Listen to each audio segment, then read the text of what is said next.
సమరం న్యూస్ ఛానల్కు స్వాగతం. ఈనాటి ముఖ్యాంశాలు: రాజకీయాలకు Sai Reddy good bye,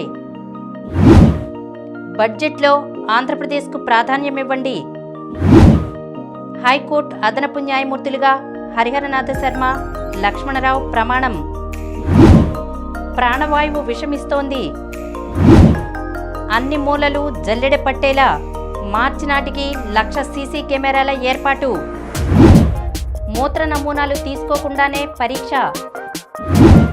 social media పరిచయాలు నమ్మి గడప దాటిన బాలికలు, ఆయుధ కర్మాగారంలో పేలుడు, రాష్ట్రాన్ని కప్పేసిన పొగమంచు, అక్రమ వలసదారులపై ఉక్కుపాదం, ఇంగ్లండ్తో భారత్ రెండో టీ20 నేడు, నిర్లక్ష్యం చెయ్యకూడని చిన్నపిల్లల్లో కీళ్లు ఎముకల సమస్యలు, బరువును తగ్గించే తాటి బెల్లం.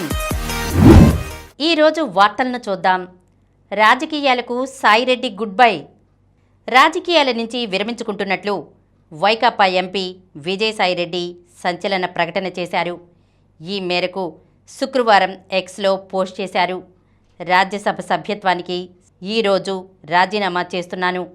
ఏ రాజకీయ పార్టీలోనూ చేరడం లేదు.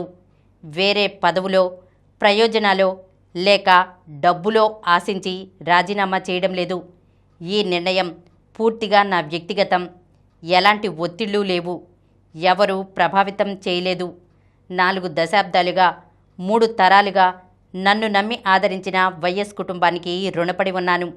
2 సార్లు రాజ్యసభ సభ్యుడిగా అవకాశం ఇచ్చిన జగన్కు, నన్ను ఇంతటి ఉన్నత స్థాయికి తీసుకెళ్లిన భారతమ్మకు సదా కృతజ్ఞుడిని. జగన్కు మంచి జరగాలని కోరుకుంటున్నా.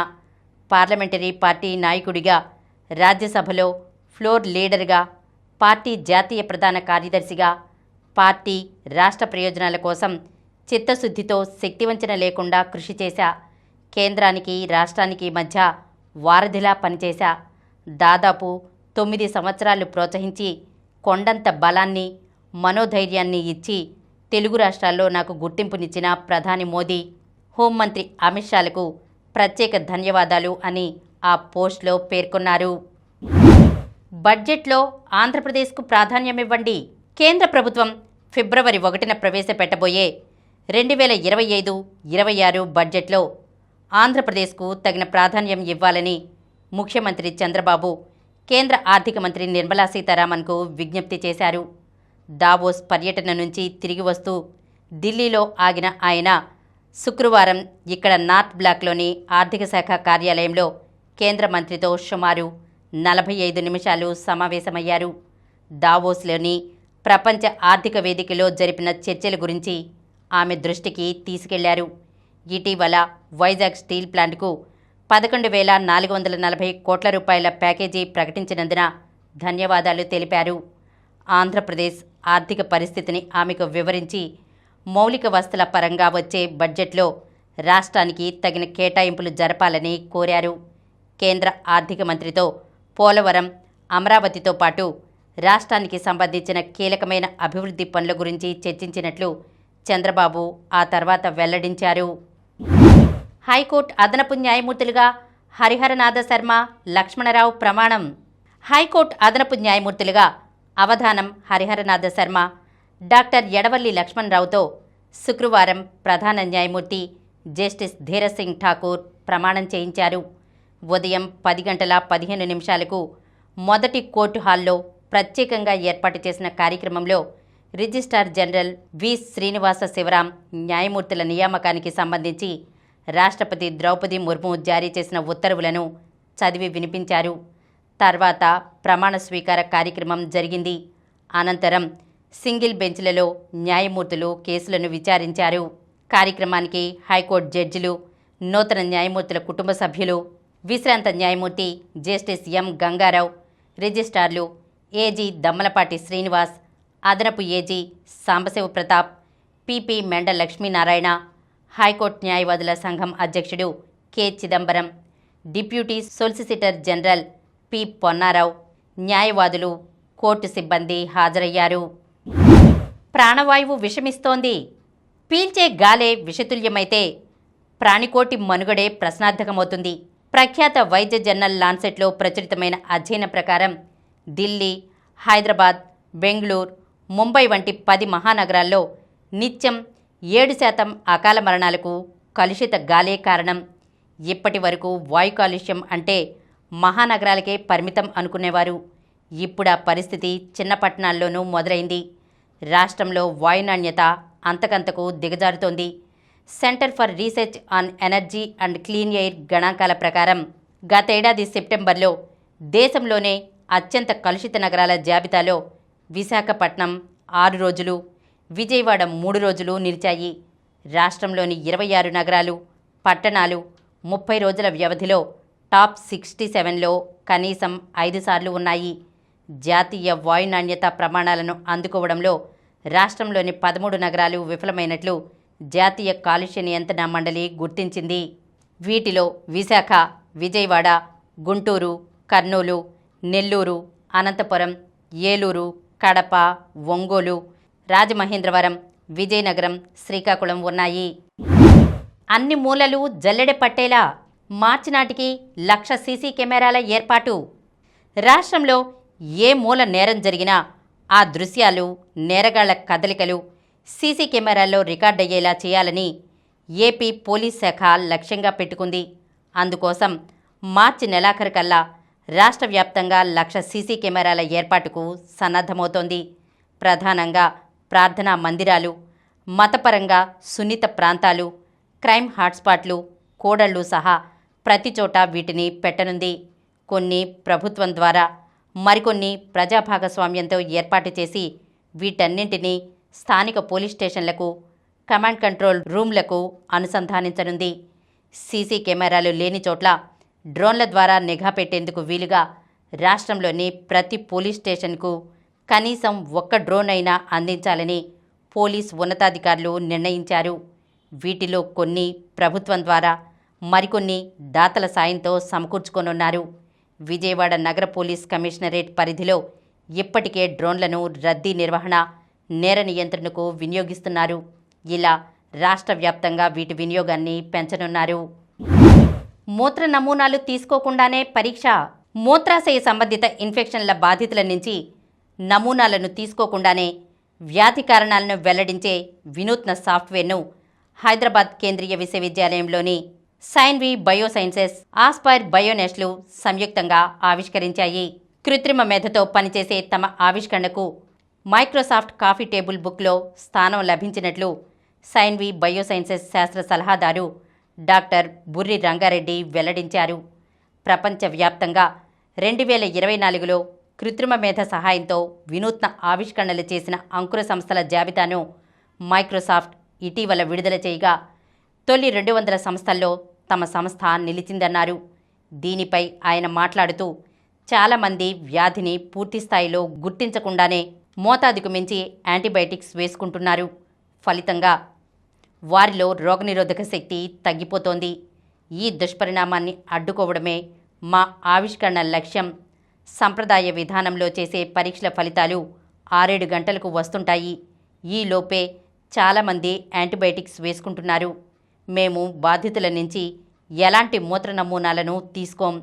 సమస్యపై వారు వెల్లడించిన వివరాలు, కుటుంబ హెల్త్ ప్రొఫైల్, నివాసముంటున్న ప్రాంతంలోని ఆరోగ్య పరిస్థితులను మా సాఫ్ట్వేర్ సాయంతో విశ్లేషించి వారికొచ్చిన ఇన్ఫెక్షన్ గురించి 5 నిమిషాల్లోనే వెల్లడిస్తాం. మా ఆవిష్కరణలపై ఆంధ్రప్రదేశ్లోని సత్యసాయి జిల్లాలో Sri Sathya Sai institute of higher learning సంస్థలో ప్రయోగాలు చేశాం. ఫలితాలు అత్యంత వేగంగా వస్తుండడంతో రోగికి ఎలాంటి మందులు ఇవ్వాలో వైద్యులకు అవగాహన వస్తుంది అని వివరించారు. సోషల్ మీడియా పరిచయాలు నమ్మి గడప దాటిన బాలికలు. సామాజిక మాధ్యమంలో పరిచయమైన యువకులను నమ్మి ఇంటి నుంచి వెళ్లిన బాలికలను పోలీసులు గంటల్లోనే కుటుంబ సభ్యుల చెంతకు చేర్చారు. ఈ ఘటన విజయవాడలో శుక్రవారం తెల్లవారుజామున చోటు చేసుకుంది. విజయవాడకు చెందిన 3 బాలికలకు సామాజిక మాధ్యమంలో గుంటూరు జిల్లా పెదనందిపాడుకు చెందిన అలకుంట వేణు పరిచయమయ్యాడు. సినిమా అవకాశాలు ఇప్పిస్తా బెంగళూరు వెళ్దామని చెప్పాడు. నమ్మి గురువారం రాత్రి వారు ఇంటి నుంచి వెళ్లిపోయారు. బాలికలు కనిపించకపోవడంతో తల్లిదండ్రులు రాత్రి 11 గంటలకు అజిత్ సింగ్ నగర్ పోలీసులను ఆశ్రయించారు. సిఐ వెంకటేశ్వర్ల నేతృత్వంలో పోలీసులు బృందాలుగా ఏర్పడి గాలింపు చేపట్టారు. ఎక్కడా ఆచూకీ లేకపోవడంతో చివరికి బాలికల సామాజిక మాధ్యమ ఖాతాలను పరిశీలించారు. అందులో గుంటూరు జిల్లా తెనాలికి చెందిన ఓ యువకుడిని గుర్తించి విచారించారు. అతని ద్వారా అలకుంట వేణుకు ఫోన్ చేయించారు. అతడి సూచన మేరకు వేణు, చేకూరుకు చెందిన పెద్ద వెంకటేశ్వర్లు బాలికలు తెనాలి వచ్చారు. అక్కడ పోలీసులను చూసి యువకులు పారిపోయేందుకు ప్రయత్నించగా వెంటపడి మరీ పట్టుకున్నారు. బాలికలను విజయవాడకు తీసుకొచ్చి తెల్లవారుజామున 4 గంటలకు తల్లిదండ్రులకు అప్పగించారు. వారిని బెంగళూరుకు తీసుకెళ్లేందుకు యత్నిస్తున్నట్లు విచారణలో తేలింది. ప్రధాన పాత్రధారిగా వేణును గుర్తించి ఘటనపై పోక్సో కేసు నమోదు చేశారు. ఫిర్యాదు అందిన కొన్ని గంటల్లోనే బాలికలను సురక్షితంగా తల్లిదండ్రులకు అప్పగించిన పోలీసులను సిపి ఎస్వి రాజశేఖర్ బాబు అభినందించారు. ఆయుధ కర్మాగారంలో పేలుడు. మహారాష్ట్రలోని భండారా జిల్లాలో సైన్యానికి చెందిన ఆయుధ కర్మాగారంలో శుక్రవారం భారీ పేలుడు సంభవించింది. ఈ ఘటనలో 8 మంది మృతి చెందారు, 5గురికి గాయాలయ్యాయి. పేలుడు ధాటికి ఫ్యాక్టరీలో ఎల్టీపీ విభాగం భవనం పూర్తిగా కుప్పకూలింది. పేలుడు ప్రకంపనలు దగ్గరలోని 3 గ్రామాల ప్రజలను భయభ్రాంతులకు గురిచేశాయి. ఈ ప్రమాదంలో 8 మంది చనిపోయారని కేంద్ర మంత్రి నితిన్ గడ్కరీ తెలిపారు. ఉదయం 10:30 ప్రాంతంలో పేలుడు జరిగినట్లు స్థానిక అధికారులు పేర్కొన్నారు. పేలుడు సమయంలో ఎల్టీపీ విభాగంలో 13 మంది పనిచేస్తున్నారని జిల్లా కలెక్టర్ సంజయ్ కోల్టే తెలిపారు. గాలింపు, సహాయక చర్యలు కొనసాగుతున్నాయి. జాతీయ విపత్తు స్పందన దళం రంగంలోకి దిగింది. రాష్ట్రాన్ని కప్పేసిన పొగమంచు. రాష్ట్రంలోని పలు ప్రాంతాలను పొగమంచు కప్పేసింది. కొన్ని రోజుల నుంచి ఉష్ణోగ్రతలు కనిష్ట స్థాయికి పడిపోతున్న క్రమంలో అల్లూరి సీతారామరాజు జిల్లాలోని మన్యం ప్రాంతాలతో పాటు విజయవాడ, విశాఖ, కాకినాడ వంటి నగరాల్లోనూ మంచు దట్టంగా కురుస్తోంది. ఉదయం 10 గంటలు అయినా పొగమంచు వీడటం లేదు. దాంతో ప్రజలు చలికి వణుకుతున్నారు. అలాగే రోడ్లపై రాకపోకలు సాగించే వాహనదారులు, పాఠశాలకు వెళ్లే విద్యార్థులు ఇబ్బంది పడుతున్నారు. శుక్రవారం అల్లూరి సీతారామరాజు జిల్లాలోని గూడెం కొత్త వీధిలో అత్యల్పంగా 4.1 డిగ్రీల ఉష్ణోగ్రత నమోదు కాగా జి మాడుగులలో 4.5, చింతపల్లిలో 5, పాడేరులో 5.6, హుకుంపేటలో 5.7, అరకులోయలో 6.9 డిగ్రీల కనిష్ట ఉష్ణోగ్రతలు నమోదయ్యాయి. అలాగే దట్టమైన పొగమంచు కారణంగా విజయవాడ అంతర్జాతీయ విమానాశ్రయంలో విమానాల రాకపోకలకు అంతరాయం ఏర్పడింది. అక్రమ వలసదారులపై ఉక్కుపాదం. అమెరికా అధ్యక్ష బాధ్యతలు చేపట్టిన డొనాల్డ్ ట్రంప్ వచ్చి రాగానే నేరస్తులైన అక్రమ వలసదారులపై ఉక్కుపాదం మోపారు. దేశంలోకి అక్రమంగా ప్రవేశించడంతో పాటు దొంగతనాలకు, హింసకు పాల్పడే వారిని నిర్బంధించే బిల్లుకు ఇప్పటికే అమెరికా ప్రతినిధుల సభ ఆమోదం తెలిపిన సంగతి తెలిసిందే. తాజాగా ట్రంప్ ఆదేశాల మేరకు అమెరికా వ్యాప్తంగా 538 మందికి పైగా అక్రమ వలసదారులను పోలీసులు అరెస్ట్ చేశారు. ఈ వివరాలను శ్వేతసౌధం మీడియా కార్యదర్శి కరోలిన్ లీవిట్ వెల్లడించారు. ట్రంప్ యంత్రాంగం ఇప్పటి వరకు 538 మంది అక్రమ వలసదారులను అరెస్ట్ చేసింది. వీరంతా ఉగ్రవాదం, మాదక ద్రవ్యాల రవాణా, లైంగిక నేరాల వంటి కేసుల్లో నిందితులుగా ఉన్నవారే. ఇక అమెరికా చరిత్రలోనే అతిపెద్ద బహిష్కరణ ఆపరేషన్ కొనసాగుతోంది. సైనిక విమానాల్లో 100 మంది అక్రమ వలసదారులను దేశం నుంచి బయటకు పంపించేశాం. ఎన్నికల్లో ట్రంప్ ఇచ్చిన హామీని నెరవేరుస్తున్నారు అని కరోలిన్ వివరించారు. నేడు ఇంగ్లాండ్తో భారత్ రెండో టీ20. సుదీర్ఘ ఫార్మాట్లో సీనియర్ల పేలవ ప్రదర్శనను మరిపిస్తూ పొట్టి క్రికెట్లో దూసుకెళ్తున్న యువ భారత్ ఇంగ్లాండ్తో టీ20లను ఘన విజయంతో మొదలుపెట్టి మరో సిరీస్పై కన్నేసింది. కోల్కతాలో బంతితో, బ్యాట్తో రెచ్చిపోయిన సూర్యకుమార్ సేన ఇప్పుడు చెన్నైలోనూ ఇంగ్లీష్ జట్టుకు ఓటమి రుచి చూపాలని పట్టుదలతో ఉంది. Senior fast bowler Mohammed Shami ఈ మ్యాచ్తోనే పునరాగమనం చేసే అవకాశాలు ఉన్నాయి. ఇంగ్లండ్తో 5 టీ20ల సిరీస్ తొలి మ్యాచ్లో 7 వికెట్ల తేడాతో ఘన విజయం సాధించిన టీమిండియా ఈరోజు చెన్నైలో రెండు జట్ల మధ్య రెండో టీ20 జరగబోతోంది. ప్రపంచ మేటి టీ20 జట్లలో ఒకటైన ఇంగ్లాండ్ ఈడెన్ గార్డెన్స్లో సూర్యకుమార్ సేన జోరు ముందు ఏమాత్రం నిలవలేకపోయింది. బౌలింగ్లో విజృంభించి బ్యాటింగ్లో రెచ్చిపోయిన భారత్ 43 బంతులుండగానే విజయాన్ని అందుకుంది. కోల్కతాలో మాదిరే స్పిన్నర్ల ఆధిపత్యం సాగే చెన్నైలోనూ ఇంగ్లీష్ జట్టుకు చెక్ పెట్టి మరో విజయాన్ని ఖాతాలో వేసుకోవాలని టీమిండియా చూస్తోంది. నిర్లక్ష్యం చెయ్యకూడని చిన్నపిల్లల్లో కీళ్లు ఎముకల సమస్యలు. చిన్నపిల్లల్లో కూడా కీళ్లు ఎముకలకి సంబంధించిన సమస్యలు ఉంటాయి. పుట్టుకతోనే ఉండే లోపాలు కాకుండా తర్వాత తగిలే దెబ్బలు, గాయాలు వల్ల, పౌష్టికాహారం లోపం వల్ల, వ్యాధుల వల్ల తలెత్తే కీళ్ల ఎముకల సమస్యలు మరికొన్ని.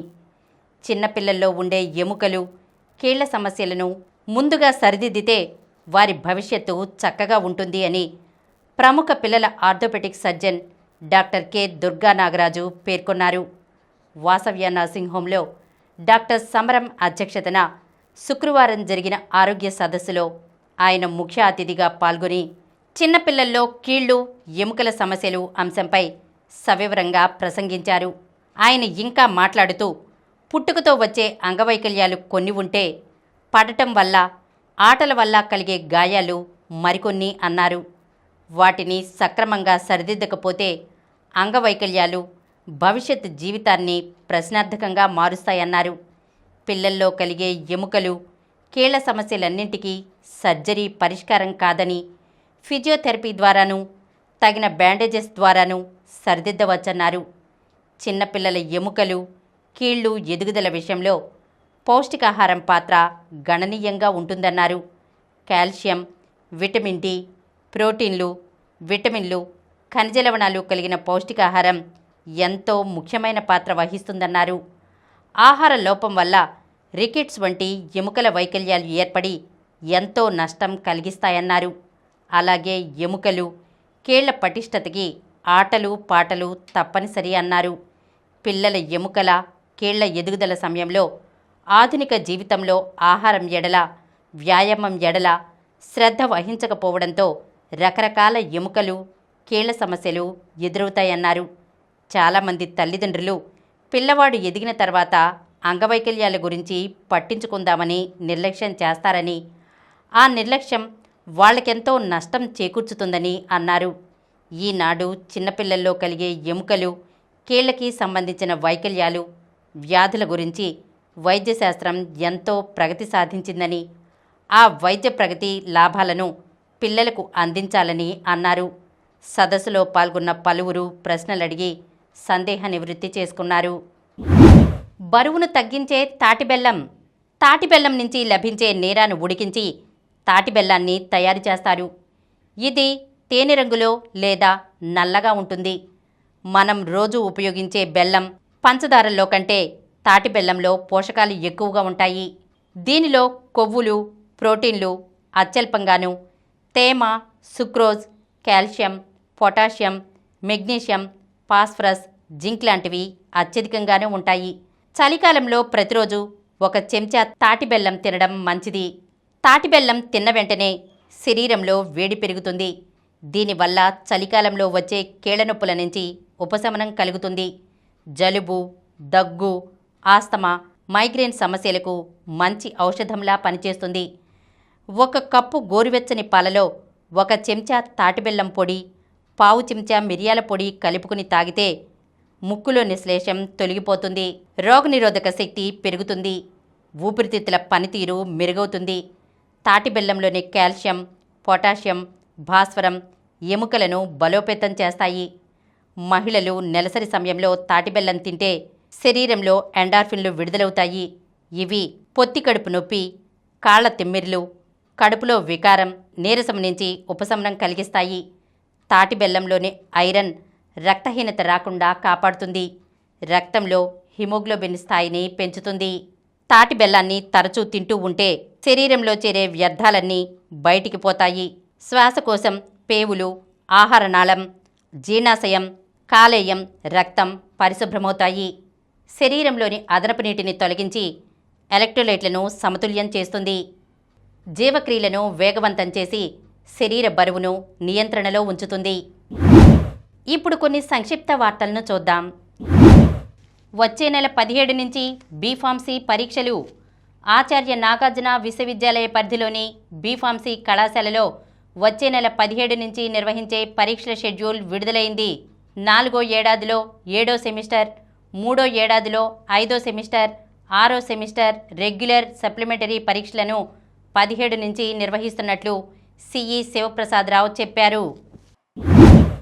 డిగ్రీ ఇంటర్న్షిప్లలో పైసా వసూల్. కంపెనీలకు అనుమతులిచ్చేందుకు లక్షల రూపాయల్లో మామూళ్లు. ఉన్నత విద్యామండలి వైస్ చైర్మన్ అటెండర్ మరో ఉద్యోగి తొలగింపు. జీవాంజీ దీప్తికి సత్కారం. పారాలింపిక్స్ రజత పతక విజేత, అర్జున అవార్డు గ్రహీత జీవాంజీ దీప్తిని ఏపీ ఎస్ఆర్ఎం యూనివర్సిటీ శుక్రవారం సత్కరించింది.